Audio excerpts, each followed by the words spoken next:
Well, a very, very, very happy Thursday and welcome to the throw-in here on the TNC Sports Talk YouTube channel. My name is Justin, and we are here for 2 hours, and we got a couple of things that we got to talk about and get ready. I know it's an afternoon, and we'll get down to it.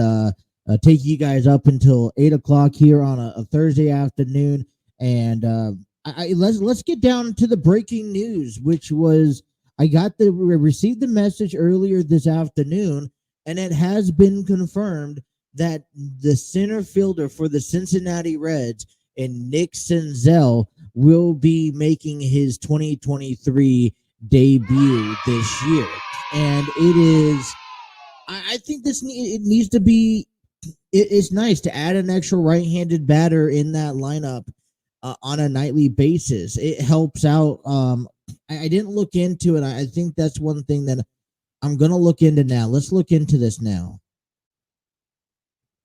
I think this is a little exciting. They're going to get ready to kick off against the Philadelphia Phillies. And let me look at the transactions. So from earlier today, Nick Senzel was going to be in the lineup for today. So what's the transactions look like?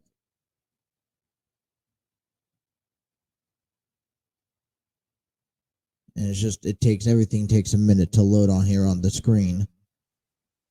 But I think this is a good movement, especially when it comes down to right-handed batters. We have right-handed pitcher Bailey Falter up. So Will Benson is going to be optioned down to the minor leagues to Louisville, while we will have Nick Senzel be brought up to the main roster tonight. So for Will Benson, he's had 20 at bats, and he's had one hit, and he's batting 50. And I'm okay with that. On base percentage is below 1, and his OPS is 1.145. And so send Benson down. Senzel comes up. Here's although Benson's a left-handed hitter, you have a right-handed hitter. And I think now you just kind of throw in the whole ideal standpoint of, all right, we got righty-lefty matchups. We got Will Myers in right field, if not in first base. We have, we will see either Jake Fraley in left field. And then what we'll see is either, depending if there's a right-hander out there or a left-hander out there, we will see Nick Senzel or TJ Friedl. And I think this is a good midway through the season, because I think out of all the players that we were following so far that began either on the IL or on the or down in the minors, Nick Senzel was one of those key guys that was down there in Louisville getting his at bats in. And now I guess we're just waiting for, Joey Votto, I believe, right? Let me relook that up, you guys. Because the lineup is here and it's set for this afternoon. And by the way, the Reds are coming back home after getting swept by the Braves, and we'll talk about that here in a moment. But they're going to get a chance to take on the Philadelphia Phillies in a 4-game series. Now, remember, the Philadelphia Phillies series last weekend didn't really quite go our way. We avoided a sweep by picking up a victory on Sunday, and then we ended up going for a sweep again. So let me see how this lineup is going to work. So tonight's lineup, we have Jonathan India leading off, batting DH. Spencer Steer, Stuart Fairchild in left field, which he's another good additional name up on the roster. Tyler Stevenson batting cleanup in first base. Will Myers will be out on the right, and then Nick Senzel will slide into that sixth spot, playing center field tonight. We'll have Kevin Newman at second base, Kurt Casale doing the catching behind the plate, and Jose Barrero. By the way, this all relates back to, I think, what we talked a little bit about yesterday. And David Bell said, all right, we're going to finally start transitioning the Tyler Stevenson situation, and he's going to get a lot more reps at either first base or as a designated hitter. And we saw that as soon as yesterday hit as our designated hitter. So some kicking off the show with some pretty interesting news. We're here for 2 hours this afternoon from 6 to 8, and we're going to get you guys ready for the Reds and the Phillies, game 1 of a 4-game series that begins tonight. Now, hey, listen, we knew it was going to be a tough battle when it came down to heading over to Philadelphia and when it came down to heading over to Atlanta. And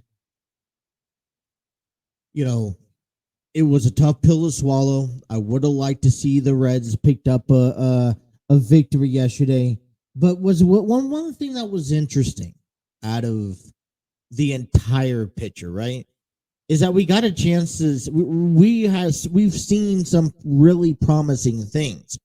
And yesterday, I went on this rant about bullpen, how they need pitchers, and I don't know what their plan to resolve this will be over the next few weeks. But I feel like if they don't get pitchers in, especially in that bullpen, is that our starting rotation is going to get burned out very quickly. All right.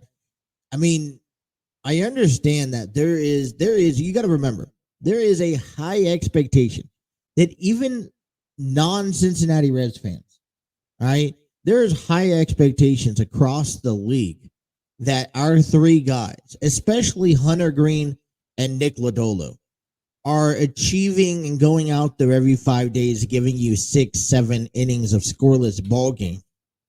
And although that sounds dandy, I feel like it's a lot to ask of these starting 5, especially when for one, all right, the next 4 or 5, and I hate to say this, but the next 4 and 5 guys in the rotation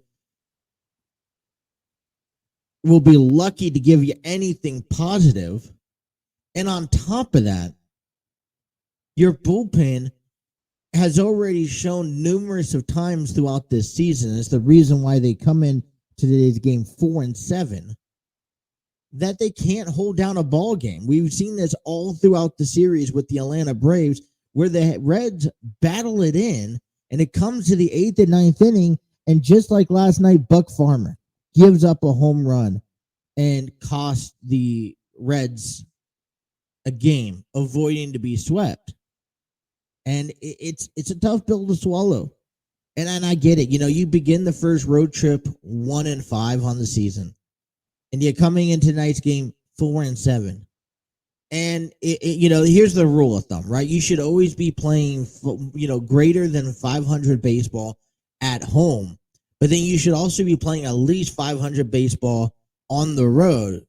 And they're getting off to a very, very terrible start. Like, it's bad, right? And a lot of it is thanks to the starting pitcher that the Reds had, to the bullpen, excuse me. And if you expect the three key guys, right, the three-headed monster that Hunter Green mentioned back on opening day, that this Hunter Green, Nick Lodolo, and Graham Ashcraft, if you're expecting them to go give you 6-7 shutout innings, then you're wisely mistaken. We're going to have a tough season, aren't we? And right now, we have to tip our caps to that starting rotation, because it seems like every day you get nervous, right? You're just waiting for that moment. We're only on April 13th. We haven't even reached Saturday, to Jackie Robinson Day, right? And we're already asking ourselves, all right, are we, when is that day is going to snap and we're going to get one of our starters not even make it out of the first inning? And, Luis Cessa and Connor Overton, they're holding their ground. They're holding their ground fairly so far this season. And I'm very impressed from what Connor Overton and Luis Cessa is doing. But I still tell you, and I still plead, that Luis Cessa should be the one coming out of the bullpen 2-3 days a week to help this rotation. Luke Weaver, if and when he comes back up, and Luis Cessa goes to the bullpen. And until I think Brandon Williamson is ready to come up to the majors, then you keep Connor Overton right there. Now, we mentioned this yesterday, and this is kind of leading into this series. We got a 7-game homestands we'll talk about here before the ball game, and we'll get you the lineup and the pitching, rules and around the league and whatnot, and all that good stuff before the ball game, which is about to be at 6:40 in about 20 minutes, 30 minutes from now. And, but I said this yesterday, the idea of maybe alternating, and have Hunter Green at 1, Nick Lodolo at 3, and Graham Ashcraft at 5. And the reason, and you throw in Luis Cessa at 4 and Connor Overton at 2 or something like that, is to spread out the days that the bullpen has to stretch out. But it seems to me that even on a good day, even when our rotation could give you 6 solid innings, that the 7th, 8th, and 9th, guys coming out of the bullpen can't keep a scoreless inning going. You can only stack so much on Derek Law, and there's just when we hit the bullpen, it's like, what are we doing? What's going on? I'm concerned, aren't we not? So it is definitely frustrating right now to be a Reds fan, because we have the rotation, we have the offensive power, and hopefully Nick Senzel, which I'm excited about, coming back for this weekend, this Philadelphia weekend, for a 4-game series. And I think this is a big homestands kicking off in the middle of April, a big homestands. You think about this, all right? They were 3-2 heading on the road. 3-2 going to Philadelphia. Then now they're 4-7 coming back home. All right. They're going to have Philadelphia, which we hope to turn things around. They're also going to have to take on Tampa Bay, who, by the way, just beat the Boston Red Sox again, advancing to 12-0. 13-0. 13-0. That's how ridiculous it is, right? And we just wonder, all right, I don't want to be stuck heading into Tampa Bay before we have to go out to Pittsburgh in a position where we are just going to suffer. So, I don't know. We have a lot of things to answer and a lot of questions that lurk the Cincinnati Reds into the second homestands. but they get ready to take on the Philadelphia Phillies, and we'll talk a lot more about that in our upcoming segment. All right, so what do we have in tonight's afternoon show? I know it's in a kind of an odd schedule based in, but we are having a show from 6 to 8 tonight. Thank you guys for watching. I want to give you, MLB has reported out the top minor league team, top minor leagues from each organization. And I wanted to kind of review the NL Central, and I'll show you where we get the concerning factor leading into the minor league squads. Also want to go ahead and give you a roundup of the NL Central, and then also the NBA play-ins continue, as we will go ahead and give you the games that are scheduled out for tomorrow. We're wrapping up a week. We got today and we got tomorrow, a lot of things going on. And we're also wanting to talk a little bit about WWE and particularly in AEW. Okay? Jeff Hardy makes his return. And I think that we need to have an open conversation about that. And also something I'm going to be bringing back up. CM Punk is right now lurking the news around AEW and a possible in-ring return. And is that warranted? I want to get your opinions and your thoughts. All right, we got a good 2 hours heading up to you. Let's take our first time out of the evening.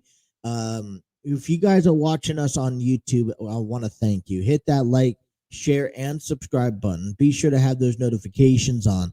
And don't forget to tune in and comment down below, get them part of the conversation.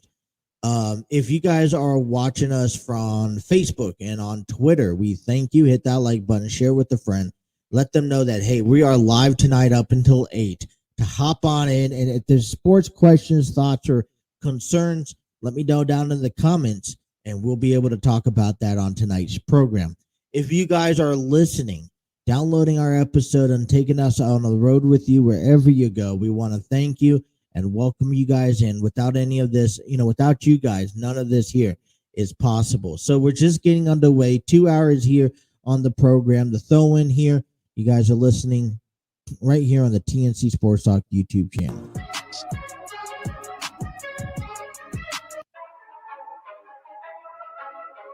There we go.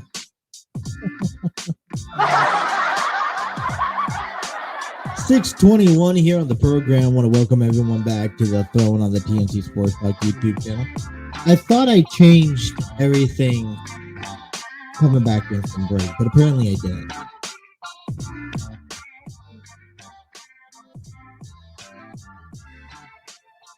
Alrighty. Well, I want to give a big shout out to StreamYard Studios, the proud home of the TNC Sports Talk YouTube channel, where you can create your podcast, videos, host virtual business meetings, and even conduct interviews, all thanks to StreamYard.com. Check out their free version today. My hair don't look all that presentable for the program. And it's been nice and warm out there, hasn't it? Lower 80s. It's kind of at the stage where you don't want to leave, but you don't want to leave your house. And I'm actually at the midpoint because we live on the top floor, and at night it's been nice and cool, but what happens is that heat rises, and living on the third floor, it gets pretty hot, especially in the afternoons. I have my curtain closed because it's the sun just blares right in here, especially into the studio area. And so, I really I'm not used to it. I've been out a few times today, did some chores, had to take out the trash, and I would be reminisce of saying that it was pretty nice and warm today, and that's how it's been all week. And tomorrow I'm planning on taking the girls out to the park. Want to practice with the oldest. She has softball on Saturday. The youngest has soccer, back-to-back events on Saturday. So a busy weekend ahead of us as we as we get midst of April. So let's talk about the Cincinnati Reds as they have to get prepared to face the Philadelphia Phillies in the next for the next 4 games. And as I mentioned, the this is what 6 game series that the Reds had on the road. I knew it was going to be tough. You go into Philadelphia on their home opener, their home opening weekend, and it's going to be tough. It's going to be rock hard. And boy, did the Phillies give it to the Reds. Now, the good news is that we stayed alive and we were able to muster up an Easter Sunday victory. And I hope that carried into Atlanta, to be honest, because it would be nice to take the series against the Braves, a team that won their division last year, right? And then we take on, but then we fall short. And the first thing I wanted to do was we got to win Wednesday. We got to win last night. Because if we win last night, we have the momentum and some good energy leading into tonight's game at Great American Ballpark. And like I mentioned, there were some good things out of the game. We lost 5-4. But Hunter Green went 6 innings, giving up 3 runs on 7 hits and punched out 10 guys. This is what our ace is set out to be, is to go 6-7 innings, giving up, and listen, giving up 3 runs, I feel it's given out of any solid pitcher. And you think that, all right, if the starting pitcher gave up 3 runs, we earned 4, we were in the position to win the game when Buck Farmer gives up a home run and an inning's worth of work, picking up the loss yesterday, 5-4. TJ Friedel goes 3 for 4. And yes, we haven't saw a whole lot from Stuart Fairchild. We haven't saw a whole lot from Will Benson, and we hopefully that gets changed around because of Nick Senzel coming up. But it's kind of hard because you have to read between the lines. You have to look between the cracks. At the end of the day, we sit here and we judge based off of a win-loss record. We judge the Reds based off of what their record is right now, and coming into today's game against the Phillies, they're 4-7. Now, we're going to also say the same thing about Philadelphia because they're 4-8, and they're like, well, this should be as easy of a matchup as it should be. But because the Phillies just a week ago took 2 out of 3 at Citizens Bank Ballpark, there is some concerns, right? I mean, I would reminisce if there wasn't a concern for me, but I am concerned. And I shouldn't be concerned heading into this series. But guess what? I am, because we couldn't pick up a victory against Atlanta. Now, it's interesting because Nick Lodolu, we're going to see Nick Lodolu, Graham Ashcraft. We're also expecting to see Luis Sessa and Connor Overton Saturday and Sunday. So if you think about this, if the Reds could play the top baseball that they're playing now and maybe a little work and adjustment from the bullpen, we could easily see the Reds take 2 of 4. But you're asking a lot for the Redlegs to come through. But this is also a chance to bounce back. I was looking at the standings in the Central, and then I guess this is where I want to get to here. We looked at the standings in the Central so far, and we see Milwaukee lead 8-4, Pittsburgh 7-5, Chicago 6-5, St. Louis 5-7, and the Reds are down last 4-7. Think about an easy 2-3 game victory out of 4 this weekend can easily get you back to 500, if not a shy for 500 baseball. especially heading into Tampa Bay, currently right now 13-0 to begin the season. Isn't that crazy? Just to think about 13-0 to begin the season. What type of spinach are they eating?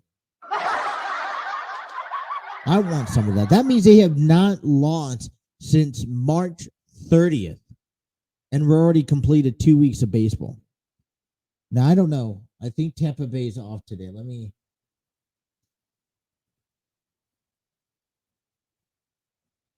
Um, let me pull it up here. I got all these ops open, ready to go. Tampa Bay is off. As a matter of fact, Tampa Bay was the one who won today, beat the Red Sox 9-3. And Tampa Bay has to face in this 3-game series over the weekend in Toronto. Now, there is a chance, because I don't want to jinx anything for Tampa Bay, but there is a chance that they drop one of the games against Toronto. But I'm definitely all in and all for a team like Tampa Bay to go as far as they can.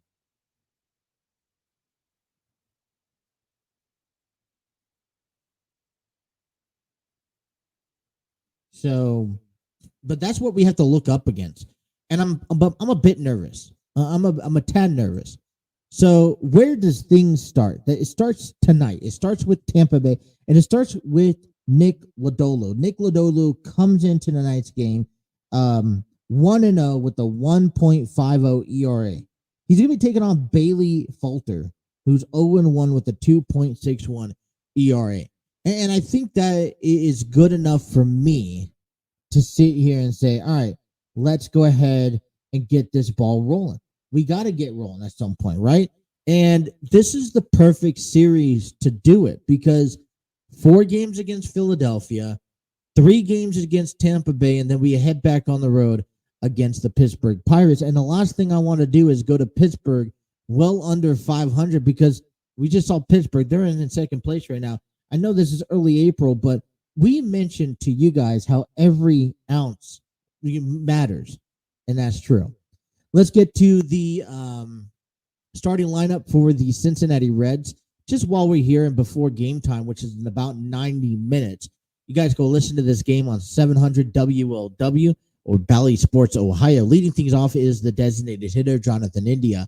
Spencer Steer is batting second at third base. In left field, batting third is Stuart Fairchild. Tyler Stevenson will be batting cleanup. He'll be at first base. Will Myers in right field. He'll be batting fifth. Batting sixth is the call-up today and getting his 2023 debut is Nick Senzel. He'll be out there in center field. Kevin Newman will be playing second base, and he'll be batting seventh. Kirk Casale will be doing the catching behind the plate, batting eighth. And Jose Barrero will be batting ninth at shortstop. That is India, Steer, Fairchild, Stevenson, Myers, Senzel, Newman, Casale, Barrero is your starting lineup for the Cincinnati Reds. For the Philadelphia Phillies, pitching. Gotta talk about pitching. They got Bailey Falter, who's back at it again. He's 0-1 with a 2.61 ERA. 2 games and 2 starts, 10 and 1/3 inning, giving up 5 strikeouts with a 1.06 whip. Last game he pitched was actually back on the 8th, which was Saturday, against the Cincinnati Reds, where he went 5 innings, giving up 4 hits, 1 run, 2 strikeouts. And that's one thing that is glorious about facing a pitcher within that short period of time. He's still fresh in your mind. You can make an adjustment. I think for batters, you can make that adjustment more than a pitcher can make an adjustment to 9 batters in a row. And you get a chance to redo the wrong in the loss that you had on Saturday. So that's just about game time coming up here at Great American Ballpark. We'll be keeping tabs on that throughout the evening, throughout the remainder of the program. Well, listen, we're not the only division going on around here.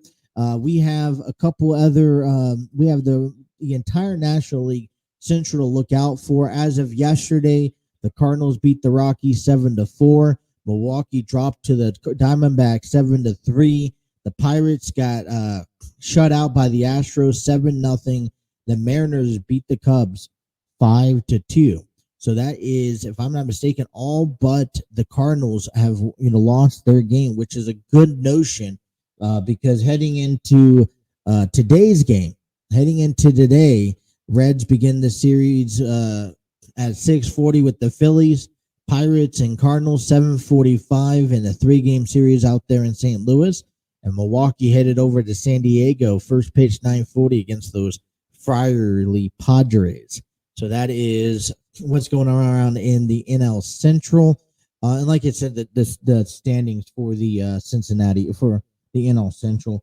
The interesting standings here for the Phillies, they are in 4th place because in the NL East, we have the Atlanta Braves leading 9-4, 7-6 record for the New York Mets. Miami is 6-7, and Washington is 4-9 after losing at the Los Angeles Angels yesterday afternoon.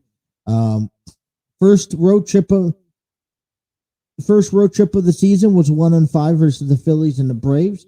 4 games against the Phillies, 3 games against Tampa Bay before they head back on the road. For the Phillies, they will be in Chicago against the White Sox after this series. So we'll get you a little bit more around the horn as that comes. So stay tuned. All right. So when we come on back, what I want to do is share with you a list that I have here for Major League Baseball did an article here. Here's each organizations in the NL Central with most stacked minor leagues teams. All right. So when we come back, we'll give you a breakdown of what's the number 1 minor league team for each team in the NL Central, kicking things off with the Milwaukee Brewers. All right, heading to the bottom of the hour right here on the TNC Sports Talk YouTube channel.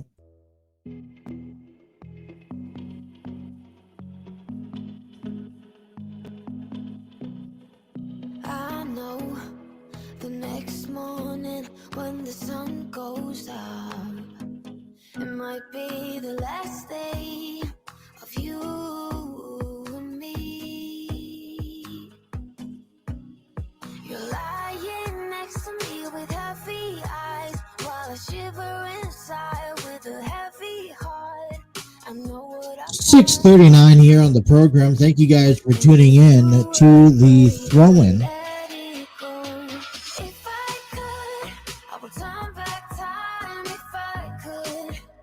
And I hope where everyone's at, if you guys are at work, if you guys are coming home from work, if you guys are just relaxing and wanting to hear about some sports, you guys are coming to the right place.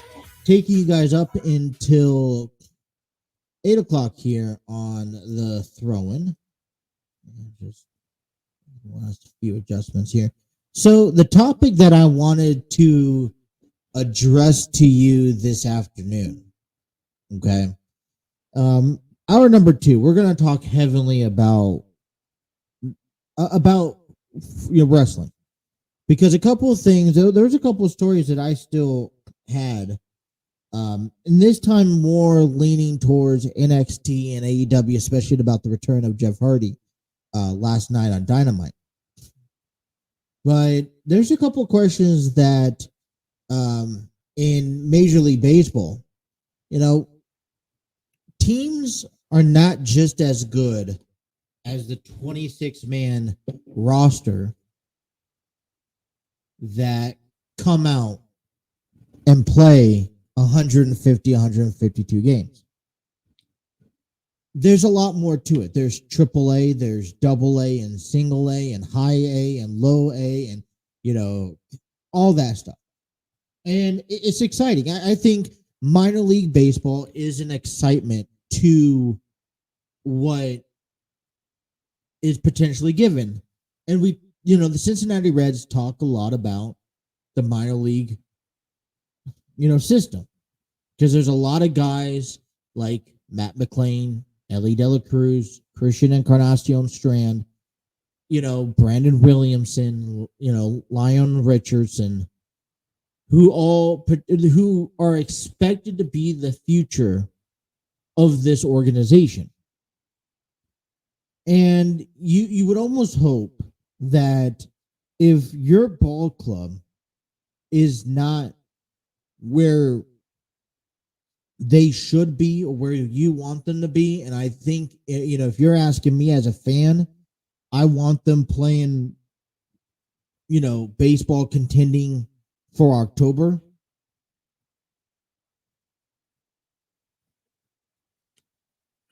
Excuse me, sorry. But if that's not your expectation, then I think you're not a true baseball fan. But if your team, if your team's not playing to that standard, to that expectation, then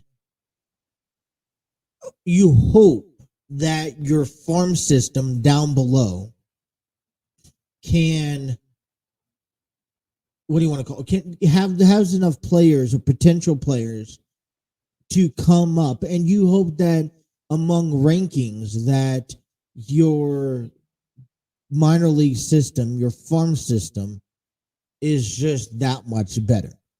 So, because not all 30 ball clubs can sit here and spend $200-300 million on players and say, all right, we're going to put together this staff like the San Diego Padres, we're going to go out and win a World Series. No. And a lot of times, a lot of teams are going to have to build from within. And that is drafting players, that is developing players, and that is watching talent grow up through the minor league system. And so with the Cincinnati Reds, we kind of hope that this is the scenario. But let's take a look at just the minor league teams for each team in the NL Central so far. We start off with the Milwaukee Brewers, and their best minor league team right now is the AA Biloxi Shuckers. And this is an article. Let me read up, give credit where credit's due here for a moment. Written by Jim Collis, Sam Dykstra, and Jonathan Mayo.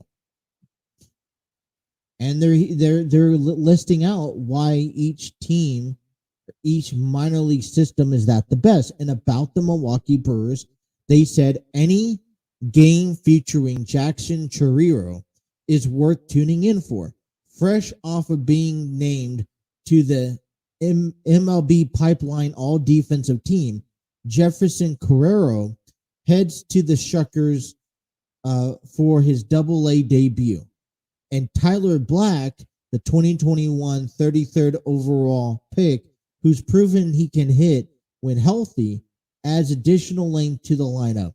Those who love elite velocity should also be keen to watch Abner Uribe appearances out of the Biloxi bullpen now that knee injuries appear to be in his rearview mirror. And so basically they're saying that for the Milwaukee Brewers right now, the hottest minor league team is their AA team. And these, you got Jackson Chourio, you got Jefferson Carrero, you got Tyler Black, and let's not forget about Abner Uribe's appearances out of the bullpen, offense, pitching, and you have yourself a AA team that over the next, I say, 2 to 3 seasons, it'd be worth coming up. And now, I think that one thing that's fair to say about all these teams is that you have to be willing to give these young guys an opportunity at performing and growing and seeing these young guys develop, something that the Cincinnati Reds have to do and are eager to do. And there's a lot of players, there's a lot of people. Let me put it to you this way. There are a lot of people out there that will not give these young guys that come up and make their debut, because, as a matter of fact, there's a lot of people that don't give these minor league players an opportunity. And I get the whole understanding. Is until they come up to the major leagues, they're really nobody. They're, you can get all excited about them all you want. We could just sit here until we're blue in the face about Christian Encarnacion and how much we like Ellie De La Cruz and how much we enjoy watching Brandon Williamson go every 5 days out there on the mound. But until they make it to the big leagues, until they see those tough batters and get out of these jams, they're really nobody. They haven't made it anywhere. Okay. And then, until you make it to the big leagues, until you see that you're on that 26-man roster and you get that outing, it's hard because a lot of people overlook them. Moving on to the St. Louis Cardinals, because their favorite minor league team right now is the Memphis Redbirds in AAA. Mason Wins and Gordon Gracefo joined AAA for the first time and will have plenty to prove in the International League before truly pushing to the majors.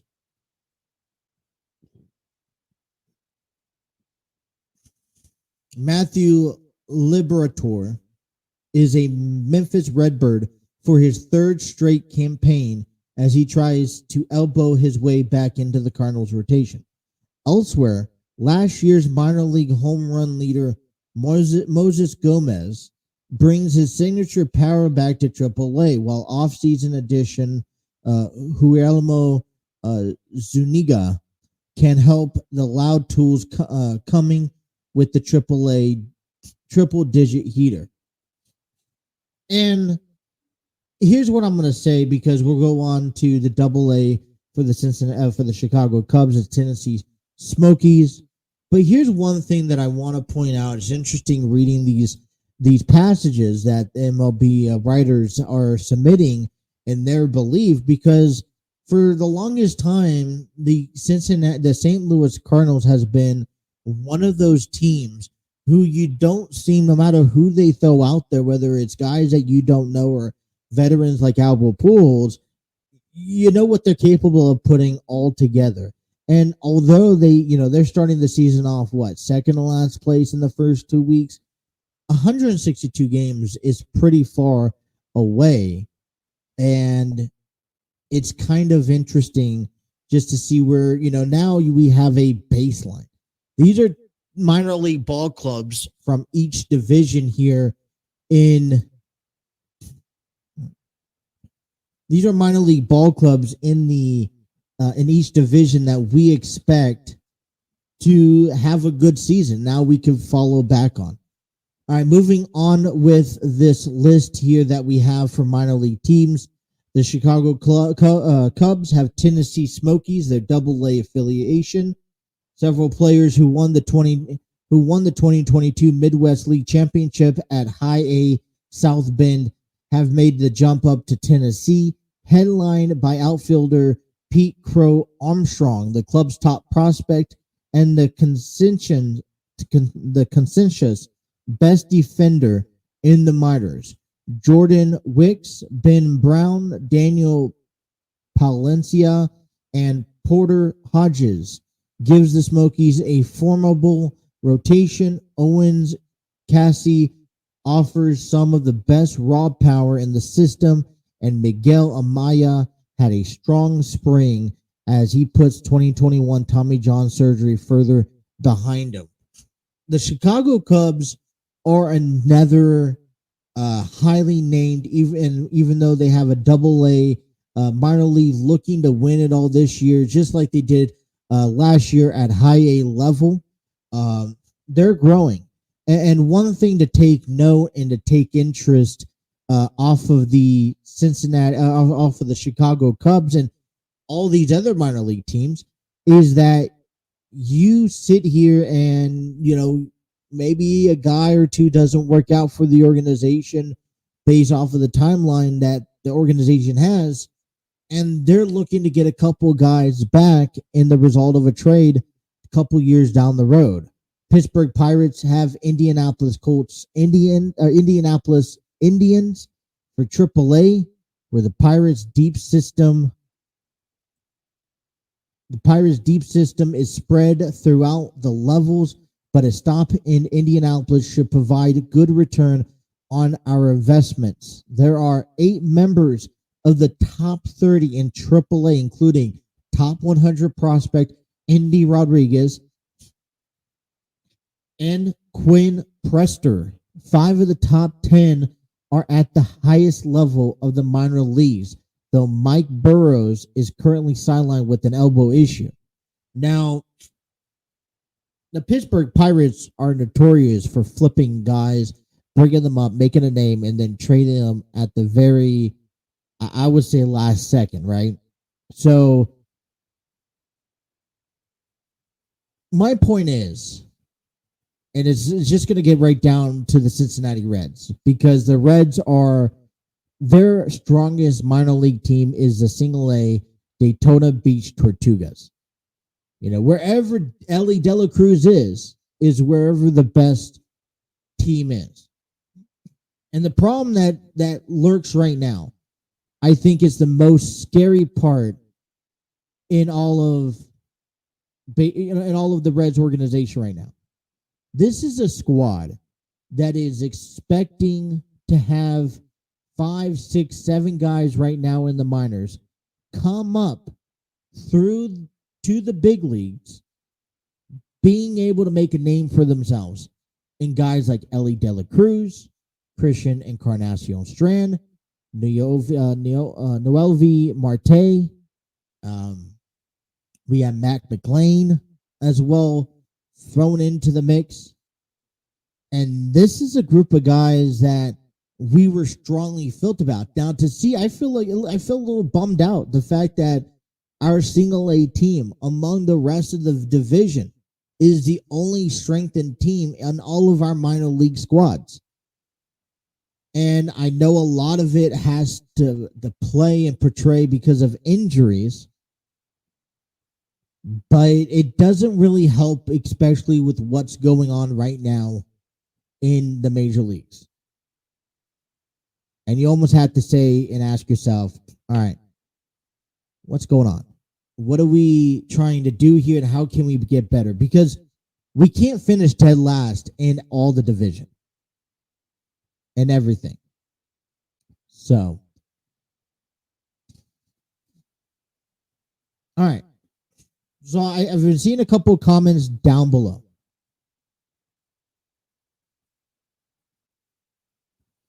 All right, and I want to get to them. Motor Torque Wrestling.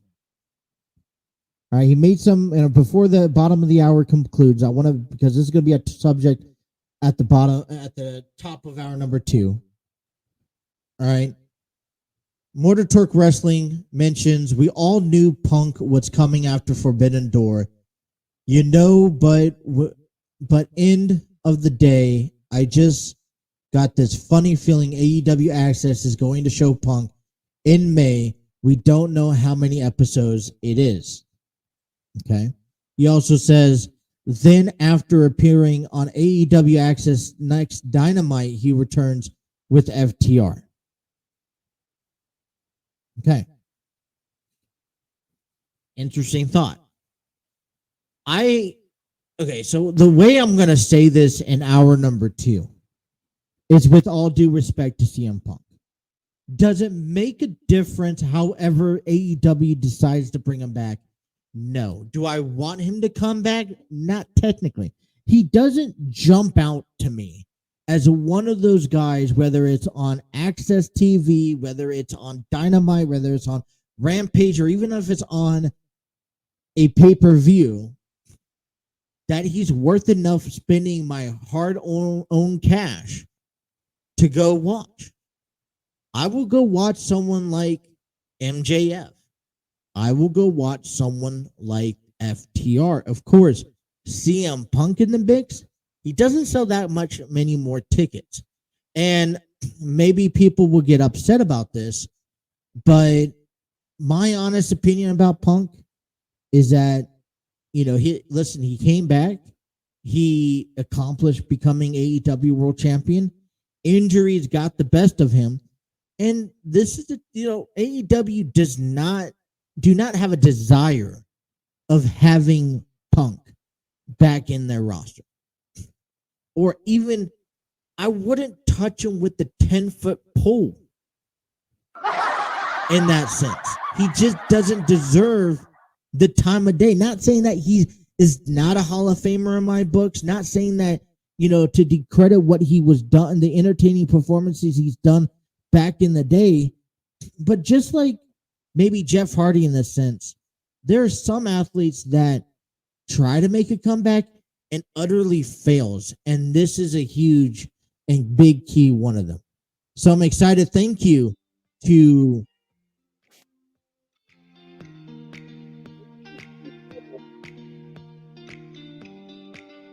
insight, and I'll talk a lot more about it in hour number 2. Kicking off any hour number 2 of the program, we'll talk about the NBA play-ins, and I want to talk to you guys about Enlighten Studios and what they have upcoming in our near future. Hour number 1's complete. Stay tuned. Hour number 2 coming up here next. You guys are listening to The Throw-In on the TNC Sports Talk YouTube channel.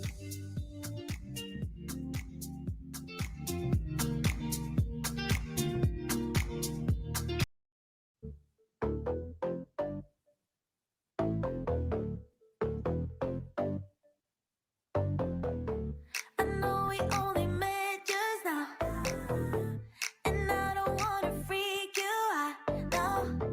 But baby, all I think about is you and me up in a tree, yeah. You whisper something. Hour number 2 is given to you thanks to Spreaker. Create your own podcast and upload your episodes to Spreaker.com. Get all the analytic breakdowns and analysis, plus be able to monetize your own performance and distribute your audio platform across all major sources such as Spotify, Apple Podcasts, iHeartRadio, and much more. Check out Spreaker.com from iHeartRadio and more information.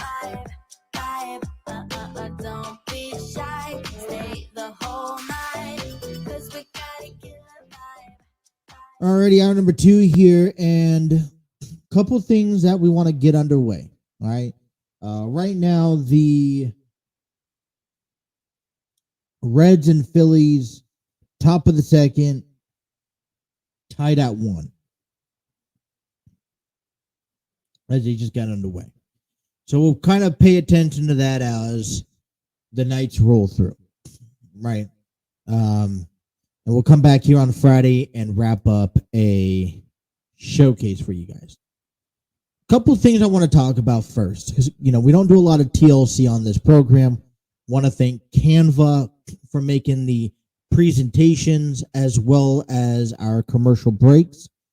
Canva, you can do a lot of great things, making personal ads, videos, movies, whatnot. Did a lot of production with the Lighting Studios over the last couple of weeks with them. Thanks to Canva. Go check them out, canva.com. They even got a free version. Okay. If you guys like the program, we would like to invite you guys out to buy some of our merchandise. We got t-shirts, mugs, blankets, tapestries, notepads, hoodies, stuff like that, tank tops. If you guys want, head on out to our tpublic.com/user/TNC-sports-talk today and pick up your favorite gear, or scan the QR code here that's on the screen to take you straight to our page. All right, and lately we've been working with Cincinnati with Enlighten Studios, and they got upcoming festivals headed our way. 2023 Cincinnati Festivals down on the levee by Newport. It's on the Ohio River. Lighting Studios wants you guys to come out and volunteer. Show your support by volunteering today. 3 festivals coming up here in the month of June and July. We would like you guys to head on out and sign up and get your signups today. June 8th through the 11th is the Italian Festival, the Taco Festival from June 23rd to the 25th, and the Celtic Festival from the July 14th through the 16th. Volunteers needed thanks to Enlighten Studios. You volunteer with us and you keep your tips.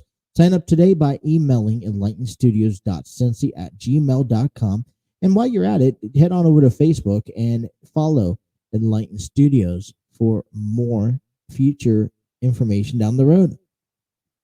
Exciting to promote that there and all that fun stuff. All right, so this is how it's going to go down. We haven't gotten a quite chance to talk about the NBA and the playoffs and what's coming your way. The tables have been set as the Chicago Bulls and the Oklahoma City Thunders both advanced in victories last night. The play-in will wrap up on tomorrow. Tomorrow, tip-off starts at 7 p.m. with the Chicago Bulls and the Miami Heat. And right after, we'll see Oklahoma City Thunders taking on Atlanta Hawks at 9:30. Game 1's on TNT. Games 2 is on ESPN. Can then come on back Saturday for 4 games, while Brooklyn and Philadelphia will square off at 1 on ESPN at 3:30. Atlanta Hawks and Boston Celtics also on ESPN. And then the final game on ESPN on Saturday will be the New York Knicks and the Cleveland Cavaliers and then the nighttime game at 8:30 on TNT is Golden State Warriors taking on Sacramento Kings. And then you stop on by Sunday for some more NBA playoff action. At 3 p.m., we'll have the Lakers and the Memphis Grizzlies. At 5:30, we'll have the winners of the Chicago Bulls and Miami Heat on Friday take on Milwaukee Bucks at 5:30 on TNT on Sunday. The first game, Lakers and Memphis, that's on ABC. At 8 p.m., we'll have the Clippers on the road against the Phoenix Suns, available on TNT. And at 10:30 tonight on Sunday night, TNT, the Denver Nuggets will either host the Oklahoma City Thunders or the Atlanta Hawks. So playoff action is in full swing. We'll give you the bigger rundown tomorrow as we conclude our week in sports. All right. I thought maybe that would take a little longer than normal.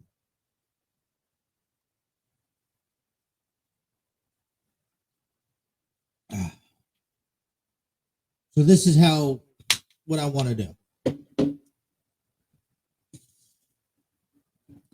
Let me see what else I have going on here before I get into professional wrestling. Tomorrow, we are currently 14 days away from the NFL draft for the Cincinnati Bengals, and we're still wondering, what are they going to pick? We'll talk a little bit more about that as we get closer next week, and an upcoming list, 5 Bengal players who we could see cut in 2023 after the NFL draft. That is still to come later on next week, actually.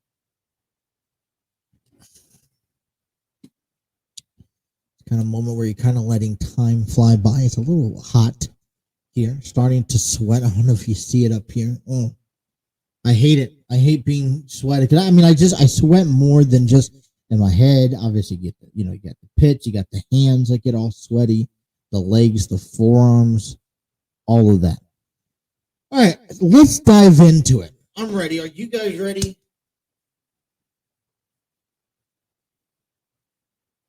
Professional wrestling action here.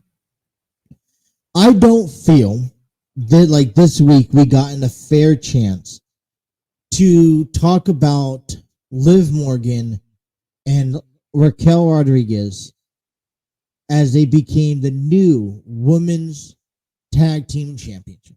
There, I said it. I feel like this tag team titles changing hands on Monday Night Raw got debunked thanks to Trish Stratus and her heel turn, and 2, with no disrespect to the females, we really got ourselves a very sloppy match. And I mean sloppy. It was, I think, probably the worst match of the night.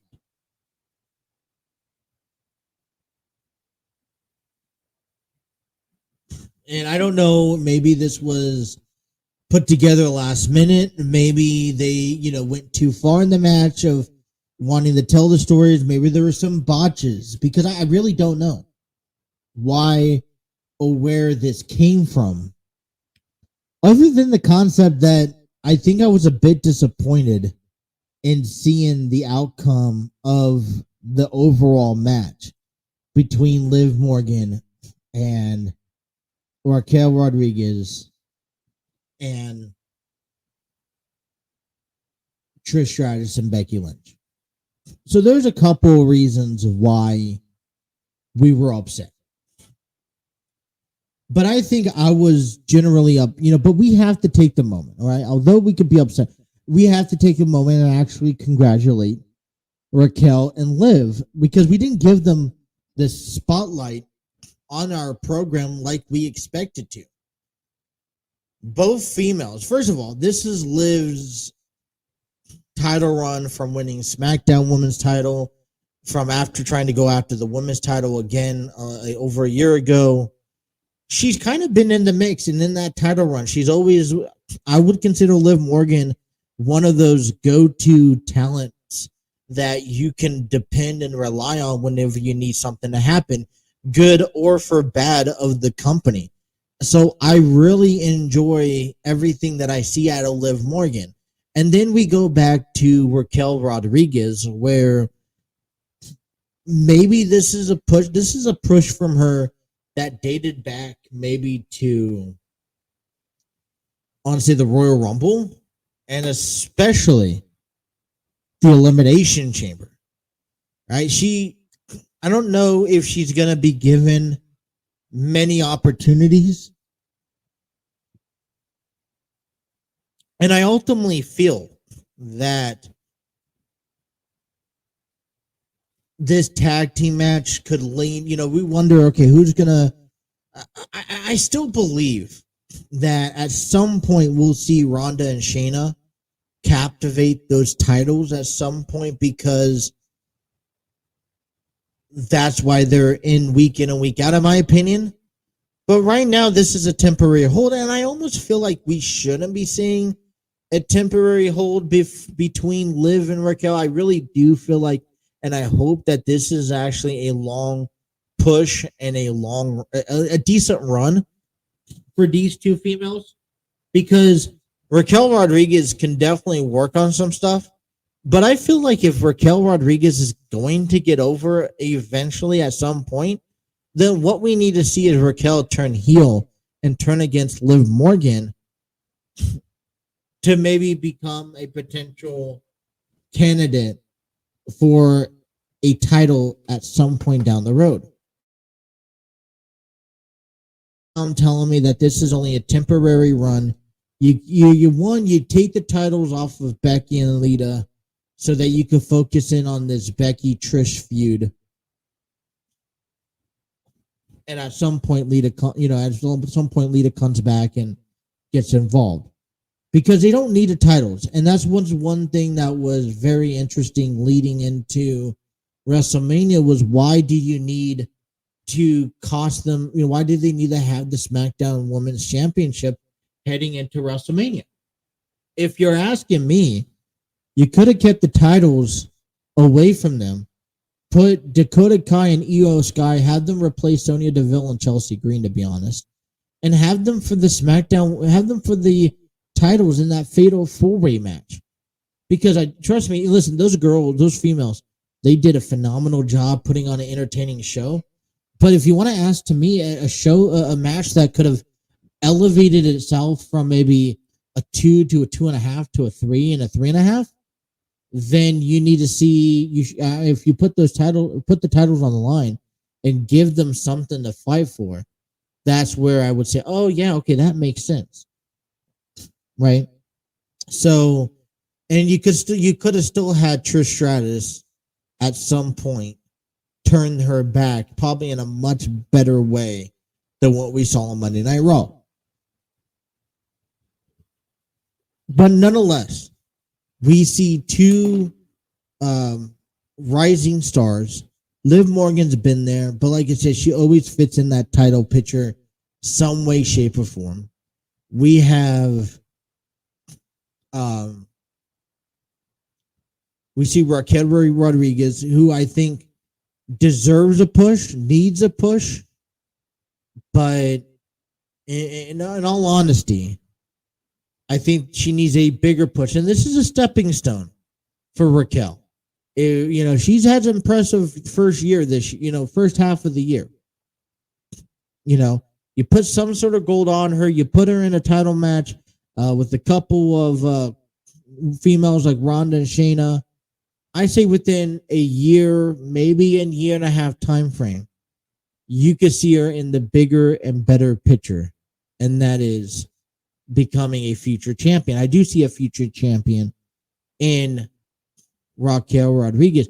If Liv Morgan could become a future champion, there's no reason why Raquel Rodriguez can't become a future SmackDown or Raw Women's Champion. So, congratulations to Liv Morgan, Raquel Rodriguez.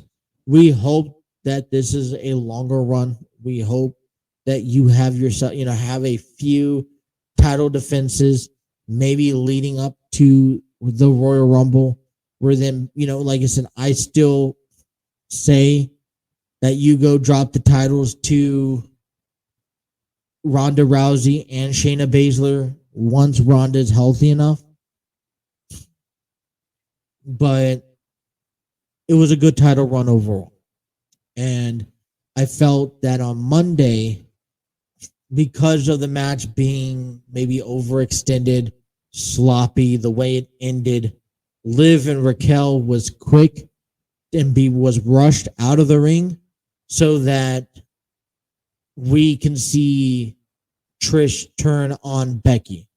When you could have easily seen Trish walk away or kick Becky and then leave, where, that question still lurks, but it doesn't hover the main attention of the new champions being crowd, because I felt like a lot of it was being taken away from Liv and Raquel. And I think, especially for Raquel, this is a huge moment because this is her first title in the WWE up at the main roster. So to see something like that, I felt like there was a lot that was given and taken away from these two respected females. So congratulations to them.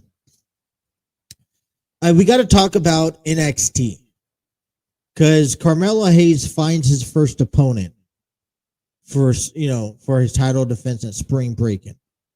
And Braun Breaker idolizing this new heel turn move. Goes ballistic on Chase U. And I actually like this Braun Breaker. And we'll talk all about that here coming up next. You guys are listening to The Throne on the TNC Sports Talk YouTube channel.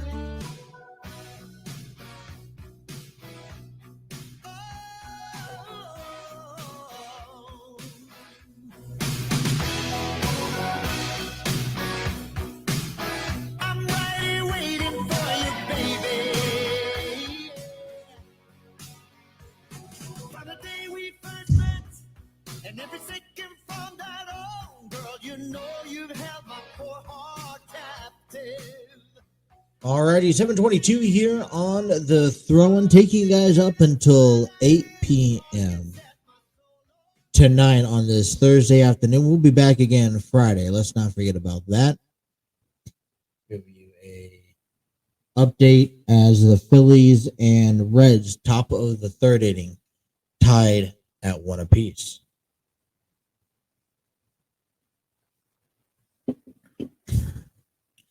All right, it's going to be interesting. In the last couple of weeks, we haven't talked too much about NXT or AEW, and that's really going to fulfill the remainder of our show this evening. So a lot of wrestling talk. I already got a couple of people in the comment section, so we thank you for leaving your comments down below. And definitely want to hear about what you guys have to say among all of this as we as we have these open discussions. Well, the first open discussion that I want to have is about NXT. And I think this is simple. You do NXT here, you do AEW at the end of the show, because I feel like there's a lot more of AEW talk that we can have.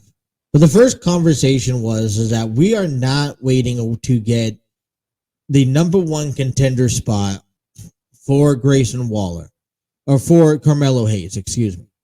And what I mean by that is that Spring Breakin is coming up, and we will see Grayson Waller, who wins in a fatal four-way back on Tuesday night, take on Carmelo Hayes.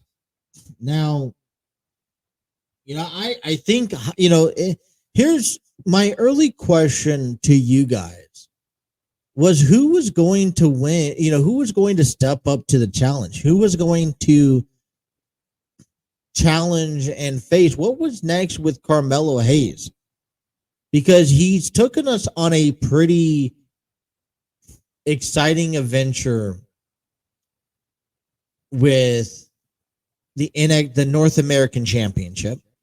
And he took us on an exciting adventure leading up to the NXT Championship. And maybe with how big Carmelo Hayes is, also how big Braun Breaker is. And by the way, Braun Breaker has ran this title for such long, it's hard to see who's capable of stepping up to the challenge. Now, there's a couple of people that I think are worthy enough to step up to Carmelo Hayes and give him a run for his money, especially at a crack at the NXT Championship. And this is why we will say we hold off on, Carmelo Hayes being brought up. Now, the WWE draft is coming up, and we have no idea what is in store for the future. And who knows? We may very well see Grayson Waller tip off and become the new NXT champion after defeating Carmelo Hayes at Spring Breakin. But nothing's promised. Nothing's given, right? And so Grayson Waller comes to the challenge as the first challenge for Carmelo Hayes. Now, I would like to see, there's a couple guys on the list. Wesley, Dragon Lee, right? Ilja Dragunov, JD McDonough, good candidates for a future title opportunity, that not only for a future title opportunity, but a good opponent for Carmelo Hayes. And so, I'm a little surprised, if I wasn't, to be honest, a bit surprised to see Grayson Waller. Now, listen, Grayson Waller, there are 5 guys, including Grayson Waller, that deserves a title opportunity. And those were the 4 guys that competed and lost for the North American Championship at NXT Stand and Deliver. The other guy is Grayson Waller. So who else deserves a title opportunity for Carmelo Hayes in NXT? Nobody.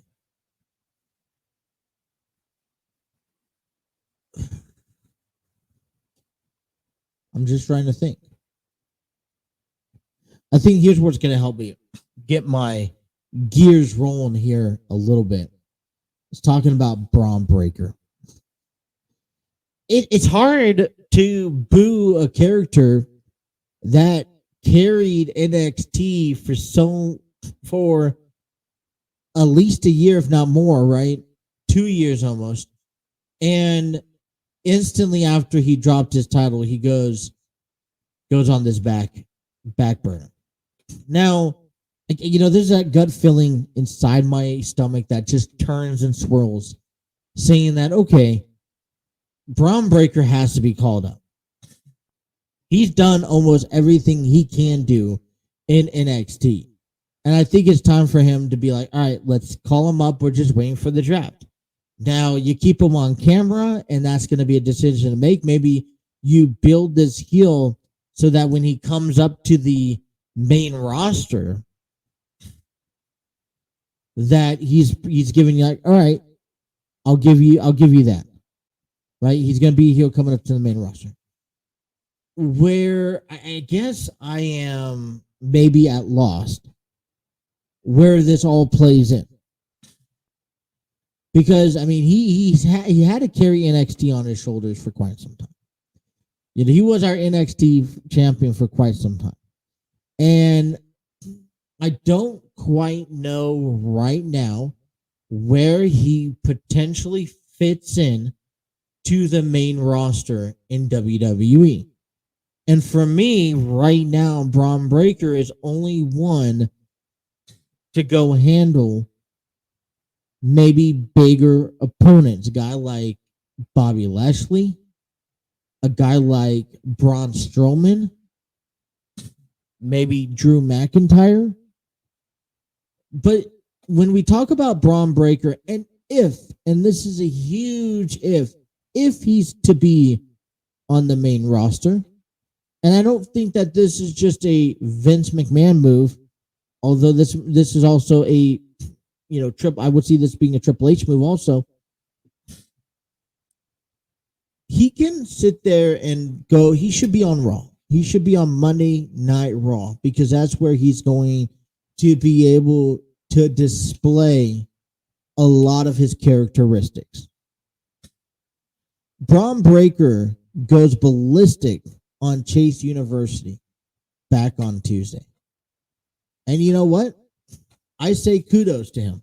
I tip my cap to Braun Breaker, all right, and a hand clapping motion for what he's doing.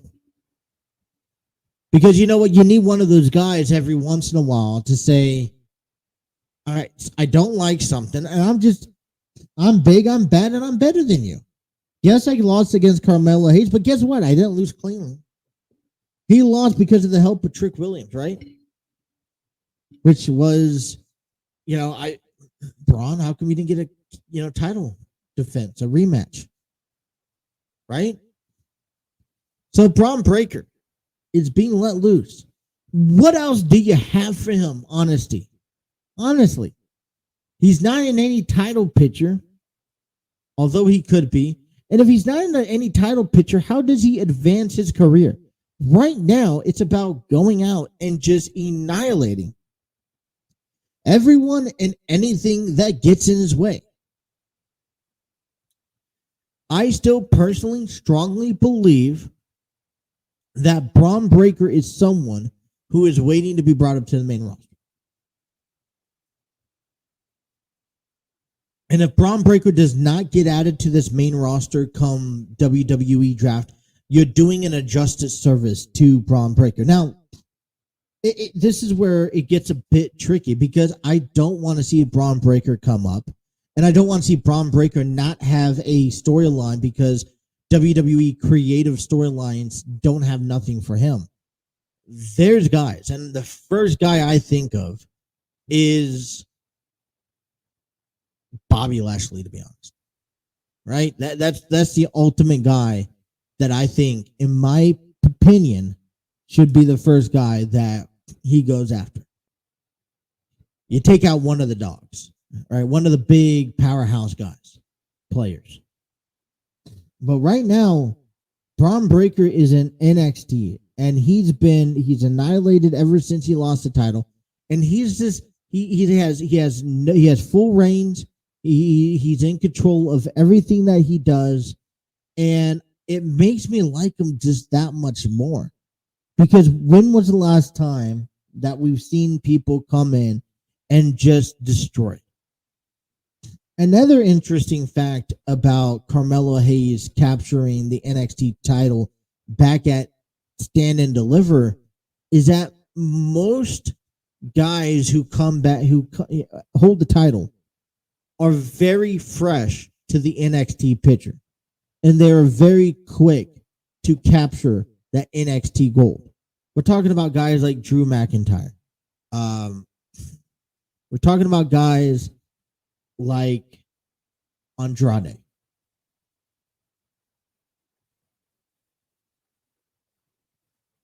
I'm just thinking here, talking about guys like Finn Balor, um, Shinsuke Nakamura, Samoa Joe. I'm just trying to think of I believe carrying Cross. No, my point is that Carmelo Hayes has been around the block a few times. No, he's been around the block. He's captured other gold before coming up. And I think the only guy that I could resemble that has done that in the past has been Tommaso Ciampa, right? So this is how you know it's going to be a good title run. And I do hope that when it comes down to Grayson Waller, he's going to put up a really good match with Carmelo Hayes. I think this is going to be great for both men. It is Carmelo's first assignment after becoming champion. And we have a lot to look forward to in this title run. And I really don't think this is a small title run. And if so, it's hard to believe that Cameron Grimes could be the guy. If so, take the title off of Carmelo Hayes. Excuse me, I have to laugh at myself because I'm getting the names mixed up. It's hard to believe that Grayson Waller could be the guy to capture the title off of Carmelo Hayes.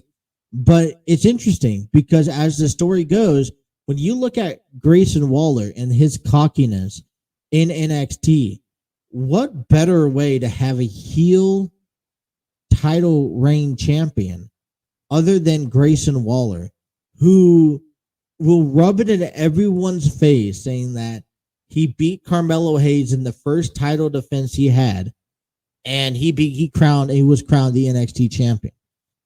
NXT will probably be so much on a backlash that it would be funny to watch. And there's no disrespect to Grayson Waller. He's an absolutely outstanding athlete. He's proved it in the ring from time and time again. So there's no doubt that we can't see Grayson Waller play an effect of being a title holder. I would honestly, and I know this is probably a crazy, bold prediction, Spring Breakin', have something happen, even if you got to rush it, and this is where the scenario I'd be okay with. Have Trick Williams cost Carmelo Hayes the title, put it on Grayson Waller, Carmelo Hayes, Trick Williams in a couple weeks before, at some point, and then Carmelo Hayes jumps up to the draft or a free agency in the WWE. That's what I would like to see. All right, let's take our last break of the evening, and when we come on back, let's talk some AEW, because a return of a future Hall of Famer, as we also see conversations about CM Punk returning. We'll talk about all that next here on the TNC Sports Talk YouTube channel.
Alrighty. Bottom half of hour number 2, bottom half of the program. Let's finish off strong. I know this has kind of been almost a drilling program. We are giving thank you to Epidemic Sound. Discover your world-class artists, composers, and bands. Find the perfect soundtrack and give your social media accounts the music they deserve. Epidemic Sound is a royalty-free music link. For more information, check out epidemicsound.com. I don't normally do shows from 6 to 8. Matter of fact, I did one a couple of weeks ago. Actually, last week. I'm not a big fan of them, to be honest. I don't like doing them. But we'll see how, it's what happens. It was actually a crazy day all day today, matter of fact, believe it or not. So, all right, let's finish off strong because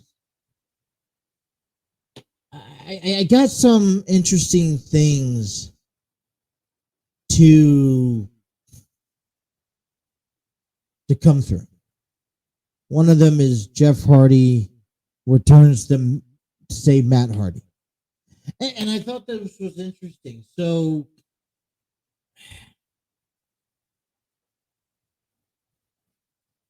first of all, how do you guys feel with with Jeff Hardy returning back to in-ring competition?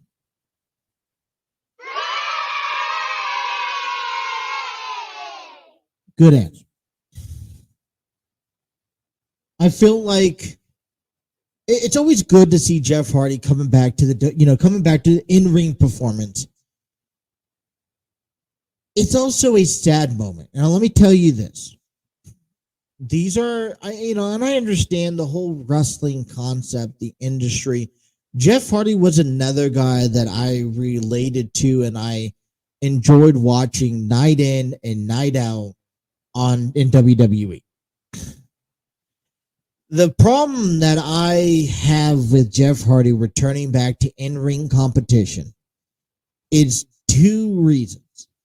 One of the reasons is that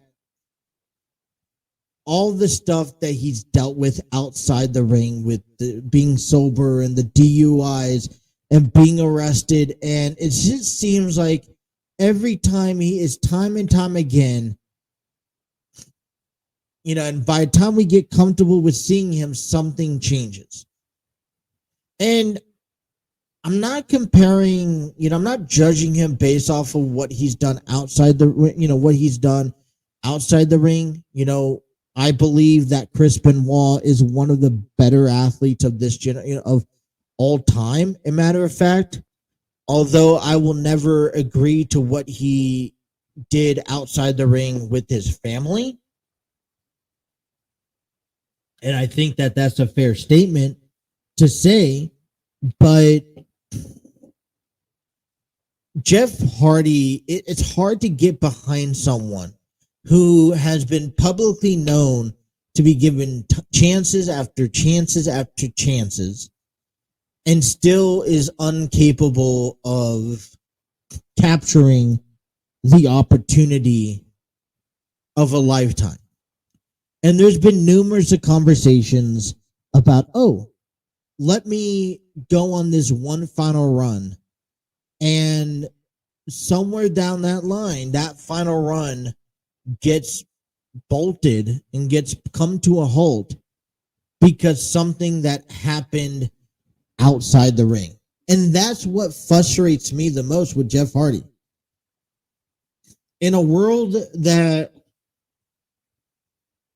wrestling world that we rely on our athletes to be in the ring each and every week for us, and that's how one is going to get behind you, it is difficult to get behind someone who is not in the ring because, it's one thing not to be in the ring because of injuries, or it's one thing not to be in the ring because of creativity in storylines, but it's another thing not to be in the ring because of personal drama in life.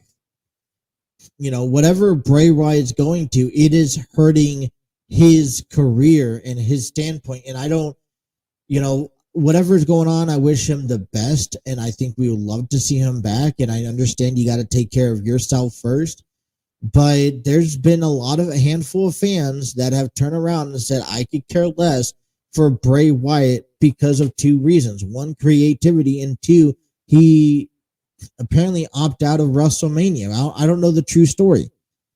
And it's hard to believe, right? Which one's real, which one's not. But at the end of the day, we're talking about Jeff Hardy coming back. Now, I'm excited as a fan. I enjoy watching Jeff Hardy as a fan, and the potential notation that you can go out and become a fan, or not fan, but you could come back and make a return and a remarkable one. You could finally, hopefully, have this one final send-off, and I would like to see that. And AEW is perfect. But it's like, for me as a fan, my time for Jeff Hardy has come and gone. My chances to giving him time and time again has come and gone. And that's the unfortunate of what he's done outside the ring. But there's an opportunity that we get to see the Form taking on the Hardy Boyz at AEW's Double or Nothing in May. And I would like to see both the Hardys one last time, right off into the sunset and have their final match, the send-off match. Just like Sting, at some point this year, will be having his retirement match. We don't know when, we don't know how, we don't know with who, but at some point, it's going to be his final match. And these are moments that, growing up watching Sting and TNA, growing up watching Jeff Hardy and the Hardy Boyz, and his WrestleMania ladder match stunts, going through the ladders with Edge, and going through a ladder with the Hardy, when Matt faces Jeff. Those are lifetime remembrance. These are Hall of Famers, but at some point, it's also enough's enough. Because AEW has its fair share of mix of veterans and up-and-coming stars. Veterans, established stars, and up-and-coming stars. And I think that makes it quite even. Where then WWE maybe has maybe 1/10 of their roster with veterans, and 7/10 of the roster with established athletes, and then the rest with newbies, right? All I'm saying is that I like Jeff Hardy. I was excited to see him return last night on Dynamite. But there's nothing, it doesn't really intrigue me to say, oh, Jeff Hardy's back. I got to tune in each and every week to watch AEW. Now, when we get closer to time and understanding when Sting is retiring, yes, definitely watch it because of Sting. But does it make me want to buy the pay-per-view at Double or Nothing? These two men, the Hardy Boy, not really, to be honest. And I think I speak as a general fan. If you're a fan of the Hardys, you're a diehard fan of the Hardys, and you think of that spending $60 is worth watching the Hardys alone, then by all means. Just not me. But you know what? At the end of the day, it's good to see the Hardy Boyz back. Good to see the Jeff Hardy healthy and back again, doing what he does. The second thing I forgot to mention, I have to mention this before I move on to CM Punk, is that what troubles me is that every time he's out there in the ring, he looks like he's in pain. And when you're out there and you look like you're in constant pain, and I could see it through your face, and I could see that, W wrestling over the last 30 years has taken a toll on you. Like, man, just hang it up. Be healthy for you got kids at home. Be healthy for your kids. Not saying that you don't still got it, but I don't want the last match of your career to be one that disables you forever. And you really just don't know when that match is, to be honest. So, yes, I like Jeff Hardy coming back. I like how he teams up with Matt Hardy, and I think the future goes with the Hardy Boyz together because you start off with the Hardy Boyz, you finish off with the Hardy Boyz.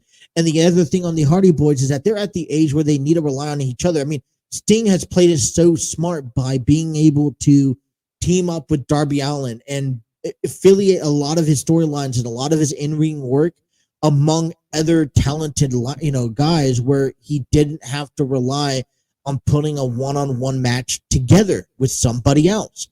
The Hardy Boyz are going to have to be that way, in all honest opinion. So, Jeff Hardy, thank you for coming back. We are excited. I can't wait to see what comes. But please do me a favor and be smart about this. And please do me a favor and, don't over-welcome yourself. Don't overstay. Come in, do what you want to do, get out, retire, call it whatever you want to do, and maybe take a different approach where you're not in the ring every single week or you're not even on television every single week. Make us actually cherish each and every moment you have. All right, the last topic that I have to talk about, I saved the best for last, and I'm a bit upset that we actually have to bring this topic up, but there's reports about CM Punk potentially seeing him back with AEW. Okay? He's done with the surgery. He's on rehab. I think he's almost done with rehab, if I'm not mistaken. I mean, by summertime, we could potentially see CM Punk in the ring if he needs to. Now, I don't see what benefits AEW for having CM Punk. What warrants CM Punk back into professional wrestling? All right? Let me not forget, not to discredit everything that Punk has done for the wrestling industry, for everything that he stood up for, even if it was spoon-fed to him back in the day. He has still left a legacy and an impact that changed the face of professional wrestling a decade ago. But listen, he's the one who chose that he was better than WWE, that he was going to go make more money in UFC, and that he was much better than UFC talent. Well, guess what? He didn't have such a career to remember. Matter of fact, he probably wished he didn't have that career at all. AEW last year, we saw a handhold of talent trying to come up, but been restrained from the guys like CM Punk and Jon Moxley. Two veteran guys that don't need a title on their hands to make a name for themselves. Two incredible athletes that depended on last year on this title to hold AEW afloat. Let me put it that way. I'm going to say that with all due respect, to hold AEW afloat. And I preached about this last year, and I'm going to preach about it again. CM Punk does not belong in the WWE. Now, listen, I'm going to give you, doesn't belong in professional wrestling world in general. Let me put it that way. Now, I'm not no professional wrestler. I don't know CM Punk. I don't know what he does in the ring. I'm surely what I can't do in the ring. All right, but this is no bells and whistles. AEW is a moving company. They are trying to grow talent, especially from within. That's what we're seeing this year in the championships. And I think it's time to start letting go. There was also a level of drama night in and night out with AEW every time CM Punk was on the match card. Whatever the case, whether it was a promo, whether it even was a commercial break. If it had to do with CM Punk being active on the roster, there was some sort of drama lurking. He reminded me, okay, and no disrespect to Trevor Bauer over there in Japan, but he reminded me of Trevor Bauer. He's a media curse. All right, he speaks his mind, which I appreciate, but what he speaks his mind does not recollect actual statements about what he needs to happen. He speaks his mind about opponents, think he's going to get somewhere, or he is the best of the best. Well, you know what? I beg to differ that he's not the best of the best. I'll put it out that way. CM Punk is not the greatest wrestler of all time. Okay? And at no point in his career, he was ever the greatest wrestler of all time. CM Punk is a good guy. CM Punk is a good athlete. All right? But he doesn't need to be in the WWE. He doesn't need to be in the WWE. He doesn't need to be in AEW. No one owes him anything. He's a future Hall of Famer as is, and leave it as that. He doesn't need to be this guy who attempts to go hold titles or to, he's proven himself. When he came back in 2021, he proven himself that he was capable of getting back in the ring and having a couple of matches. I thought it was cool that CM Punk went after the AEW world title and he captured the world title. Although I didn't think it was necessary, he did it. He accomplished it. Congratulations. Appreciate it. Injuries happen. I get that. I apologize. I don't know what you want me to do. I feel like I think it's a statement by the gods to tell you, hey, listen, yes, you're champion. You still got it, but you don't need to have that title around your waist. Give it to a guy like Wardlow. Give it to a guy like MJF. Let them go. Just enjoy it. But honestly, there's just so much drama and so much just shit that that CM Punk brings around that just has an aura around him. It's just an aura wherever he goes. There's just the pipe bombs with WWE, the stories about the bad relationships with the WWE, the UFC failures that he had. And let's not forget, then, everything would happen with AEW. Yeah, he had a great response, but then injuries after injuries, and he's not the top guy. I'm sorry to break it to you. He doesn't benefit nothing when he comes back. Right? Jeff Hardy benefits more out of the fans. There's more fans to go watch Jeff Hardy than CM Punk. There is nothing that CM Punk can do and come back that is like a holy shit moment. And you know what? You're going to get those fans. Well, no, he doesn't. CM Punk will sell merchandise. Maybe not at the top of the class. But CM Punk isn't hardly anything when it comes down to the industry of professional wrestling. At least in this generation. We've moved on from CM Punk. So I wanted him to stay as far away from professional wrestling as possible. Go home, retire. Be commentator. I don't care. Just don't get back in the ring, please. Please. Not until I'm ready. And I don't know when I'm going to be ready. All right, that's it for our show. 2 hours in the books. The Throw-In will be back again tomorrow. I want to thank everyone. Hit that like, share, and subscribe button. Be sure to press on the notifications. And until tomorrow to wrap up the week, thank you guys for listening to The Throw-In here on the TNC Sports Talk YouTube channel. Take care.